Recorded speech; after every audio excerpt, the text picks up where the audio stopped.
नमस्कार दोस्तों, मेरा नाम है अंकित और आप देख रहे हैं जय महाकाल चैनल। डीआरडीओ के साइंटिस्ट ने अश्विन और अग्नि मिसाइल बनाने के बाद रडार की श्रेणी में ऐसा धमाका किया जिसने पूरी दुनिया के अंदर गूंज मचा दी है। भारत के डीआरडीओ ने 4D ASEA active scanned electronic array radar बना दिया है। पहले के रडारों को टॉर्च की तरह घुमाना पड़ता था और उस टाइम में वो सिर्फ एक ही ऑब्जेक्ट को डिटेक्ट कर पाते थे।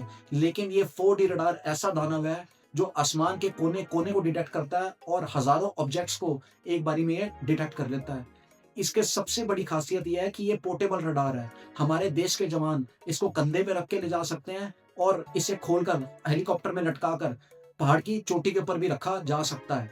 चीन की पहले नापाक हरकतें होती थी क्योंकि पहाड़ियों के पीछे जो घाटियां है ना, वहां तक रडार की तरंगे नहीं जाती थी। लेकिन ये जो 4D रडार है ना, ये उस क्षेत्र को भरेगा और चाइना जो अपनी नापाक कोशिश करता था ना, वो अब कर नहीं पाएगा क्योंकि ये रडार भारत की तीसरी आंख बन के वहां पे काम करेगा। जितने भी छोटे और पोर्टेबल रडार हैं उनकी मैक्सिमम रेंज है 40 से 50 किलोमीटर, लेकिन ये पहला ऐसा छोटा और पोर्टेबल रडार है जिसकी रेंज है 200 किलोमीटर। यानी कि ये चाइना के बहुत अंदर तक देख सकता है कि कौन से एयरबेस से फाइटर जेट उड़ रहा है।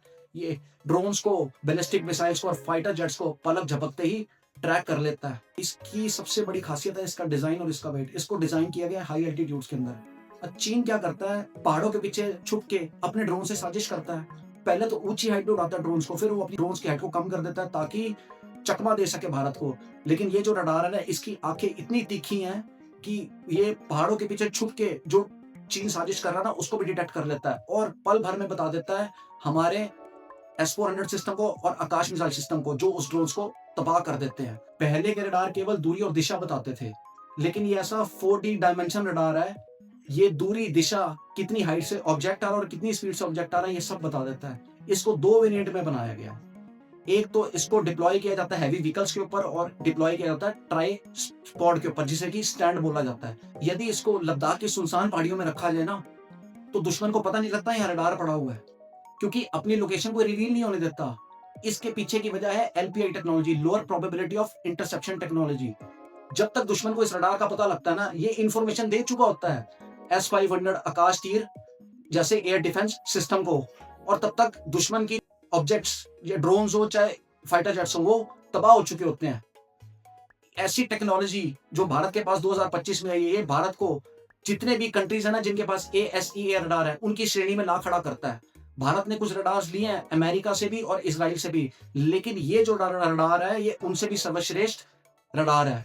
अब मैं आपको बताता हूँ कि युद्ध में ये भूमिका कैसे निभाता है। पहले के जो रडार थे, एग्जाम्पल चाइना ने हमारे पे 50 ड्रोन छोड़े, 10 फाइटर जेट छोड़े, तो पहले के रडार चकमा खा जाते थे पहाड़ों की वजह से और कुछ ऑब्जेक्ट्स तो उनकी स्क्रीन पे नहीं आते थे। लेकिन ये ऐसा रडार है, इसके एंटीना के अंदर 1000 ट्रांसमीटर लगे हुए हैं। ये सैकड़ों ऑब्जेक्ट को डिटेक्ट कर सकता है और इससे कोई भी ऑब्जेक्ट बच नहीं सकता, चाहे वो पहाड़ के पीछे हो, चाहे वो पहाड़ के पीछे वाली घाटियां हो।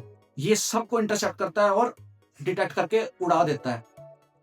इसकी सबसे बड़ी खासियत यह है कि जंग के दौरान यदि इसके ऊपर हमला भी किया जाए या इसको जैम करने की कोशिश की जाए, तो ये फिर भी काम करता रहता है। इसकी फ्रीक्वेंसी इतनी तेज है कि इसको जैम करना ऑलमोस्ट नामुमकिन है। ये 360 डिग्री जाने की चारों दिशाओं के अंदर काम करता है और डिटेक्ट कर लेता है चीजों को। ये अकेला काम नहीं करता, ये हमारे कमांड कंट्रोल सिस्टम के साथ जुड़ा हुआ है।